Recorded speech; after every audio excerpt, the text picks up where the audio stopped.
स्वागत है आपका सीएनबीसी आवाज एंड मोतीलाल ओसवाल स्टूडियोज में। मैं हूं मनीषा गुप्ता। कमोडिटी राउंडअप में हमारी टॉप हेडलाइंस आज गेहूं की तरफ से है, जहां पर सरकारी प्रोक्योरमेंट 4 साल के हाईज पर है। क्या इस साल में हम ओएमएसएस स्कीम आता हुआ देखेंगे? गेहूं के प्राइसेस कैसे रह सकते हैं? अवेलेबिलिटी क्या है? इस सब पर होगी चर्चा।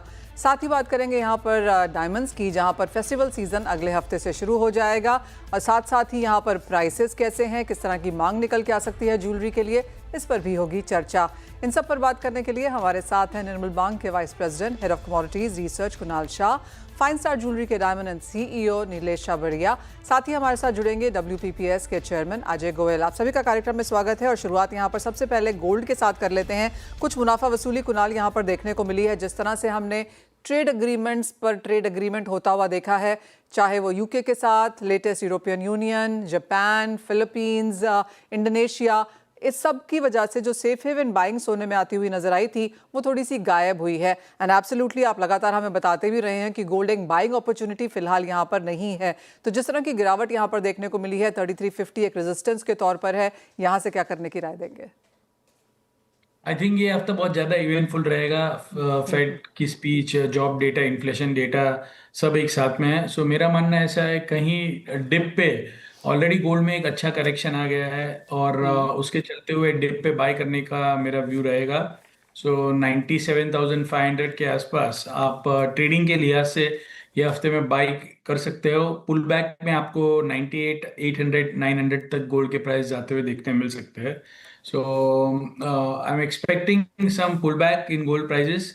This is going to be very volatile week, और डिप पे बाय करना अच्छी स्ट्रेटेजी रहेगी। All right. पिछले हफ्ते हमने यहाँ पर लाख रुपए आते हुए देखे थे, कुछ करेक्शन यहाँ पर आई है, स्टेबिलिटी है, और यहाँ पर बाइंग अपॉर्चुनिटीज कुणाल कह रहे हैं कि अभी भी आ सकती हैं। कुणाल, सपोर्ट यहाँ पर इंडस्ट्रियल कमोडिटीज में है, एक रेंज जरूर बनती हुई नजर आ रही है, लेकिन कोई बहुत बड़ी प्रॉफिट टेकिंग ना हमने कॉपर में आते हुए देखी, ना स्टील, आयरन और सिल्वर प्राइसेस भी इन कंसोलिडेशन। क्या करने की राय है? I think start in reverse manner. Silver तेज लग रहा है, 1,13,000 के आसपास बाय कर सकते हैं। फिर से ये हफ्ते में 1,15,000 16,000 आने के चांस बहुत ज़्यादा है। 1,11,500 का स्टॉप लॉस रख दीजिए। Coming to the metals part, metals में अगर आप देखेंगे कि यूएस की ओर से जो एग्रेसिव बाइंग हुआ था, that was the key driver of metal prices. Now the demand side should come from China. अगर चाइना से भी डिमांड नहीं आता है तो मेटल को प्रॉब्लम हो सकता है। सो मेरा ऐसा मानना है, अभी भी व्यू बाय डिप्स का ही है। कॉपर फार मंथ कॉन्ट्रैक्ट अराउंड 885 के आसपास मिलता है तो बाय करके चलना चाहिए। एल्यूमिनियम भी तेज लग रहा है मुझे, फार मंथ कॉन्ट्रैक्ट अराउंड 51 के आसपास बाय कर सकते हैं। दोनों में आपको कॉपर आपको फिर से 910 तक जाते हुए देखने मिल सकता है, और एल्यूमिनियम 256 तक जाते हुए देखने मिल सकता है। ऑलराइट। तो यानी कि तेजी और खरीदारी यहाँ पर लगातार मेटल्स में आगे भी बरकरार रह सकती है। आपको याद दिला दें कि जुलाई का महीना यहाँ पर पॉजिटिव बंद होने की कगार पे है इन काफ़ी सारी मेटल्स के लिए। वेल, सोने चांदी की बात तो यहाँ पर हुई, लेकिन एक ज्वेलरी की सेंस ले लेते हैं। हमारे साथ अब नीलेश शाबरिया जुड़ चुके हैं।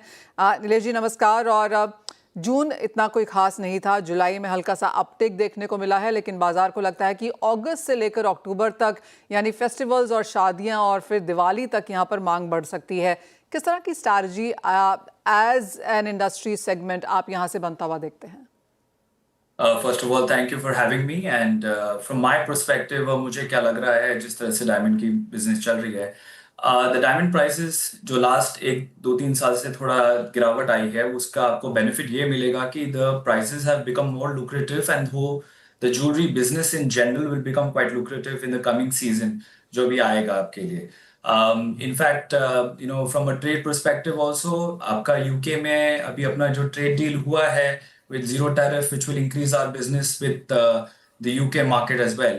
From the domestic point of view, अपना जो जिस तरह से अभी बिजनेस चल रहा है, it's a annual thing कि आपको जून जुलाई हर टाइम सेल्स वैसी ही कम रहती है, लेकिन जैसे आपकी सीजन आती है, we see a lot of stores open up.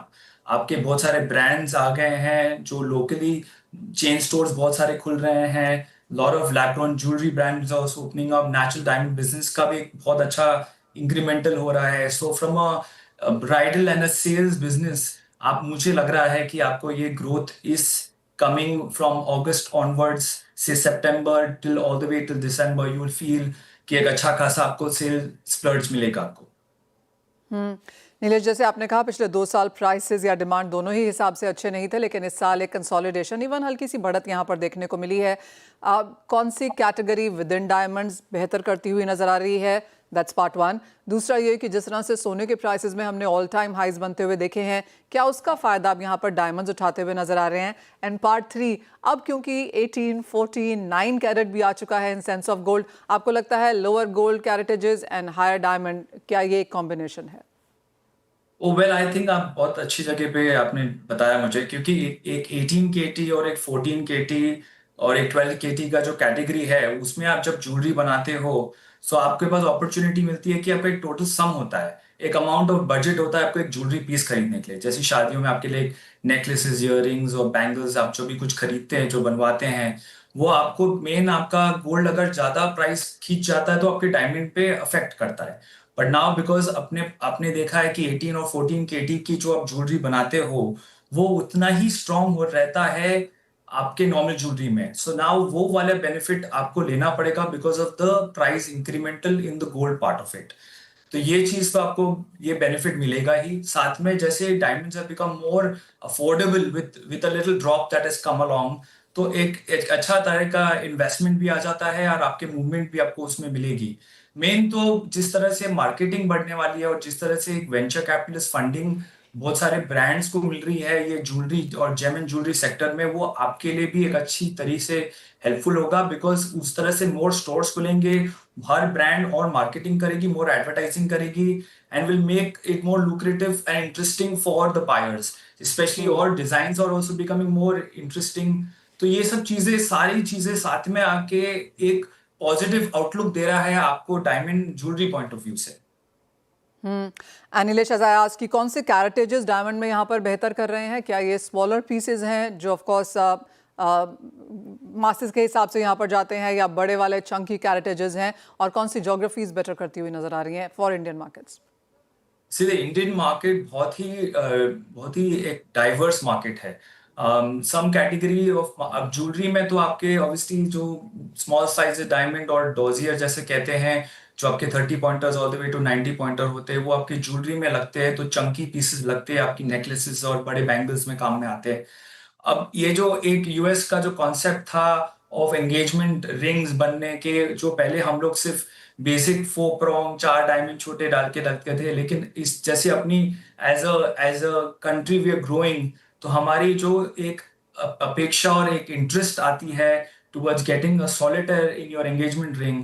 तो ये जो 1 carat 2 carat diamond 3 carat large solitaire business, the concept of engagement ring is become very interesting for the women of our age, of the age between the demographic between 20 to 30, who are now interested कि जितना बड़ा diamond उतना उनको अच्छा लगता है। तो हमें भी एक तरह का सर्ज दिख रहा है लार्जर डायमंड्स के मूवमेंट में भी, चाहे वो आप नॉर्थ मार्केट ले लो या साउथ मार्केट हो।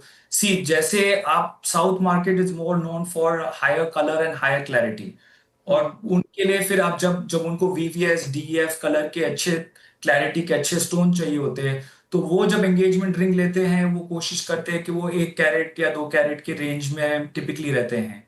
पर आप जैसे आप एज यू मूव फॉरवर्ड, फिर आप Maharashtra belt, mid level Maharashtra और मध्य प्रदेश बेल्ट होता है जहां पर वीएसजीएच ज्यादा चलता है कैटेगरी, तो वहां पर आपको थोड़े और बड़े दिखते हैं।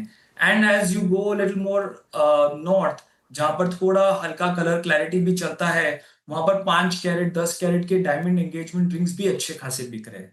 तो इंटरेस्ट अभी सिर्फ ये नहीं है कि बस ये राउंड शेप में ही बिके, ये आजकल फैंसी शेप में भी अच्छे बिक रहे हैं, जैसे emerald, pear shape, heart shape, या अलग अलग एज एज अपना जो कस्टमर बेस है वो और मच्योर होते जा रहा है, वो और शेप्स में भी इंटरेस्ट ले रहा है।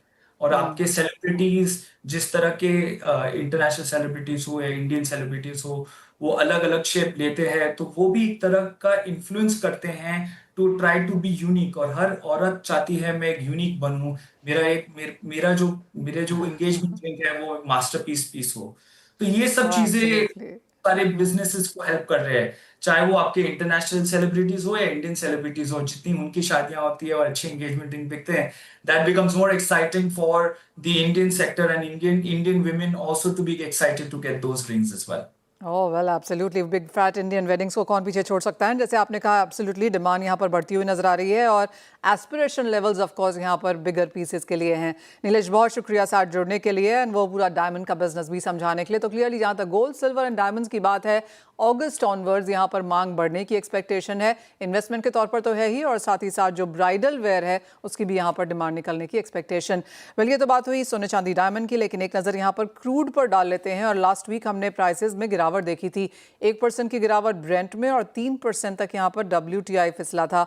कुणाल, आज कुछ कंसोलिडेशन है, कुछ गेन्स भी हैं, यहाँ से क्या हो सकता है? आई थिंक ओपेक की साइड से कोई फायरवर्क एक्सपेक्टेड नहीं है, नाइदर ऑन द प्रोडक्शन बढ़ाने का या कुछ भी। हमने देखा है कि एक जो बहुत बड़ा डेवलपमेंट ऑयल मार्केट में हुआ है, सऊदी का रशिया से इंपोर्ट बढ़ गया है। So this shows that broadly the demand side is not deteriorated, और उसकी वजह से हमारा ऐसा मानना है कि यहाँ से बहुत ज़्यादा गिरावट भी नहीं आएगी। आप अगस्त कॉन्ट्रैक्ट 5680 के आसपास बाय करते हो तो आपको ऊपर में 5750 5780 तक के लेवल देखने मिल सकते हैं। So not very bearish, looking positive, और एक छोटी सी अपसाइड आपको 1-1.5% की अपसाइड देखने मिल सकती है कच्चे तेल में। कुणाल, क्विकली एक नेचुरल गैस पर भी सेंस? नेचुरल गैस 260 के आसपास मुझे लग रहा है सपोर्ट लेना चाहिए, और ऊपर में 280 तक जाना चाहिए। That's it. कोई बड़ा मूव नहीं लग रहा है, 260 280 के बीच में ट्रेड करता हुआ देखने मिलेगा। ऑल राइट, तो ट्रेडिंग मार्केट है यहाँ पर, और 20 रुपए के बीच में यहाँ पर नेचुरल गैस में ट्रेड्स मिल सकते हैं। कुणाल, बहुत शुक्रिया साथ जुड़ने के लिए, प्रेशियस मेटल्स, एनर्जी और इंडस्ट्रियल मेटल्स सभी पर अपनी स्ट्रैटेजी भी शेयर करने के लिए। इसी के साथ सब यहाँ पर गेहूं पे करेंगे। WPPS के चेयरमैन अजय गोयल हमारे साथ हैं। अजय जी नमस्कार। और मेरे पास एक लिस्ट है सवालों की आपसे पूछने के लिए। सबसे पहले तो गवर्नमेंट प्रोक्योरमेंट 4 साल के हाईज पर, did we see this coming? Yes, I think जो अर्ली अराइवल्स थे और जो क्रॉप साइज था और जो इस साल क्रॉप था, सबको अंदाजा था कि पिछले साल से जरूर बेहतर होने वाला है। एंड गवर्नमेंट का जो प्राइस था प्लस उसमें जो बोनसेस थे जो एमपी में खास तौर पे, वो सबको उसकी वजह से फ्लिप मिला है प्रोक्योरमेंट को। एंड एमपी का अगर आप प्रोक्योरमेंट देखोगे तो एक रिकॉर्ड प्रोक्योरमेंट रहा है। तो mainly bonus and good crop, उन दोनों के वजह से गवर्नमेंट का जो प्रोक्योरमेंट है वो एकदम जितना चाह रहे थे उसके लगभग वही पूरा हो गया। एक और चीज़ जो डोका सेकी ने रिसेंटली अभी यहाँ पर बोली है वो ये कि OMSS की एज ऑफ नाउ मार्केट में ज़रूरत नहीं है, पर्याप्त सप्लाई है। एज एन इंडस्ट्री आप इसे कैसे देखते हैं? देखिए, जो गवर्नमेंट का जो बयान आया है उसके बाद से दिल्ली बाजार जो है 40-50 रुपया बढ़ गया है, क्योंकि थोड़ा सा ये उम्मीद था कि इस साल प्रोक्योरमेंट अच्छा है तो हो सकता है गवर्नमेंट जो है अगस्त में ही, जैसे ही फेस्टिवल सीजन स्टार्ट होगा, अपना माल ऑफलोड करना शुरू होगा। लेकिन जैसे सचिव ने कहा है कि भाई लेवल्स ठीक है, ऐसे कोई घबराने की बात नहीं है, they are not unduly worried, so they will take their own time. तो मेरे ख्याल से वो मार्केट फोर्सेस प्ले करेंगी जब तक गवर्नमेंट फिजिकली मार्केट्स में जो है गेहूं अपने स्कीम द्वारा नहीं डालती है, तब तक जो है। क्योंकि एक और बात है कि नॉर्मली जून जुलाई तक हाजिर स्टॉक मिलता रहता है लोगों को, और उसके बाद जो है हर एक को या तो खुले बाजार से लेना पड़ता है, जहां पर इस टाइम पार्टिसिपेंट्स कम है, और सबको उम्मीद है कि जो है उम्मीद थी कि सरकार will be the major participant. तो अभी लोगों का जो हाजिर अवेलेबिलिटी है वो ड्राई हो गया है, तो हाजिर में थोड़ा सा बाजार टाइट होता जा रहा है। कुछ रिपोर्ट्स हैं अजय जी जो बताती हैं कि पिछले हफ्ते भर में, महीने भर में हमने महीने में रादर 5% की तेजी गेहूं के प्राइसेस में देखी है। एक्सपेक्टेड लाइंस पे है, चिंता की बात नहीं है? देखिए, अब चिंता का जो क्या डैम का क्या लेवल है जहां पर सरकार को जो है चिंता होगी वो सरकार ही जानती है। लेकिन मोटा मोटी बाजारों में ऐसी धारणा है कि दिल्ली लॉरेंस रोड का जो एक बैरोमीटर है वो जब तक 30 नहीं छूता सरकार ज्यादा चिंतित नहीं रहने वाली है। आज की तारीख में वो 28.5 28.5 के आसपास है। तो मेरे ख्याल से सरकार कंफर्टेबल है इस नंबर से, और बहुत ही एकदम अचानक बाजार जो है 2-3-4% और बढ़ जाए तो अलग बात है, वरना ये 28.5 के आसपास जो है स्थिर रहने की उम्मीद है अभी। अजय जी, अब अच्छी खासी अवेलेबिलिटी है, सरकार के पास भी स्टॉक है, प्राइवेट ट्रेड के पास भी आप कहेंगे पर्याप्त स्टॉक है आज? देखिए, वो नंबर तो सरकार रिलीज नहीं कर रही, लेकिन एक बात जरूर है कि इस साल जो यूजर्स हैं वो better covered than last year है। जो सरप्लस मार्केट में बिकने वाला स्टॉक है वो शायद इस साल कम है।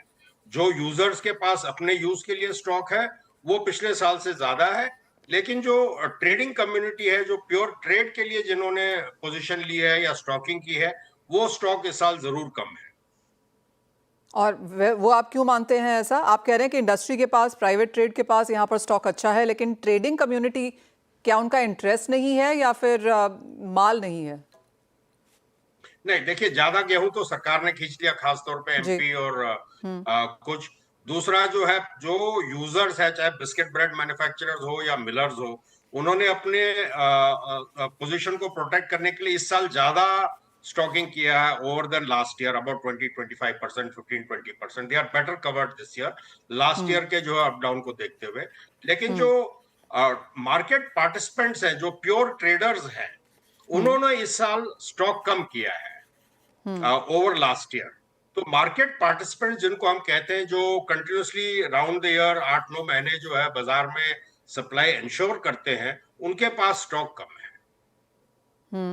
अजय जी, आगे जाके किस तरह की डिमांड एक्सपेक्टेशन हम देख रहे हैं? काफ़ी सारे इंडस्ट्री पार्टिसिपेंट्स अक्रॉस सेक्टर से जिनसे बात होती है, उनका मानना है कि डिमांड में एक स्लो डाउन देखने को मिला है, चाहे वो खाने के तेल हैं, चाहे वो चीनी है, इवन पल्सेस में इस तरह की कुछ इनिशियल रिपोर्ट्स हैं। जहां तक गेहूं की सालाना डिमांड है, क्या हम पिछले 5-8 साल से उसे सेम देख रहे हैं या आपको लगता है यहाँ पर भी एक चेंज है? नहीं, डेफिनेटली डिमांड जो है वो प्लेटो आउट हो चुकी है। जो कोई ऐसा कोई सर्ज नहीं है डिमांड में। हैवीली कॉम्पिटिटिव हो गया है जो मार्केट प्लेस है, इवन फिनिश्ड गुड्स का, चाहे वो बेक्ड गुड्स हो या नूडल्स हो, मतलब जो है और हैवीली कॉम्पिटिटिव हो गया है। और किसी का जो है ऐसे कोई डेटा नहीं आ रहा सजेस्ट करने को कि उनको जो है काफी ग्रोथ मिल रही है। ठीक है, विद इन ईच सेगमेंट जो है थोड़ी बहुत हल्की फुल्की ग्रोथ है, लेकिन जो एक पिछला दौर देखा था एक 10 साल का, जिसमें खासतौर पे बिस्किट्स है, नूडल्स हैं, पिज्जाज है, उनके मार्केट्स काफी एक्सपैंड हुए थे। और मेरे ख्याल से हर टाइप के शहर में जो है इस तरह का बेक्ड गुड्स का चलन बहुत हो गया था। अब वो ग्रोथ दिख नहीं रही है फिनिश्ड गुड्स मार्केट में।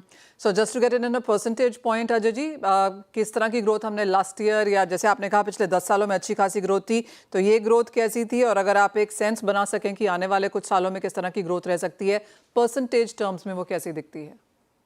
तो मेरे ख्याल से जो है, जो बेस्ट ग्रोथ रही है वो बिस्किट इंडस्ट्री की रही है, 5-6-7% रहा है पिछले दशक के आसपास। और अब वो जो है मेरे ख्याल से जो है हार्डली एनी ग्रोथ वाले सिचुएशन में चला गया है, क्योंकि मार्केट काफी सैचुरेटेड हो गया है और डिमांड भी जितनी उम्मीद थी उतनी जो है बढ़ नहीं रही है। सो वो तो जो एक ग्रोथ स्टोरी है वो खत्म हो चुकी है। सेम आप देखोगे, नूडल्स है, पिज्जा है, अच्छा खासा रन रहा है। अब वो जो है ये भी मार्केट्स काफी सैचुरेटेड से लग रहे हैं। और कोई नई कैटेगरी ऐसी इमर्ज नहीं हो रही, खास तौर पे व्हीट के लिए, जिसमें कोई फ्रेश ग्रोथ नजर आने वाली है। फेयर पॉइंट दैट, यानी कि प्राइसेस यहाँ पर स्टेबल हैं, डिमांड प्लेटू होती हुई नजर आ रही है और जिस तरह की स्थिति यहाँ पर फिलहाल बनती हुई दिखी है, प्राइवेट ट्रेड के पास, सरकार के पास प्रोक्योरमेंट अच्छी खासी है और trading community as of now या तो इंटरेस्टेड नहीं है या फिर जैसे अजय जी कह रहे हैं माल नहीं है ज़्यादा वहाँ पर। अजय जी, बहुत शुक्रिया साथ जुड़ने के लिए और वो डिटेल में हमें गेहूँ समझाने के लिए। One of the largest producer consumer country के हिसाब से वो नंबर्स ऑफकोर्स काफ़ी महत्वपूर्ण हैं। लेकिन इसी के साथ एक ब्रेक का भी समय है, हम लौटेंगे तो बात करेंगे इक्विटीज़ पर।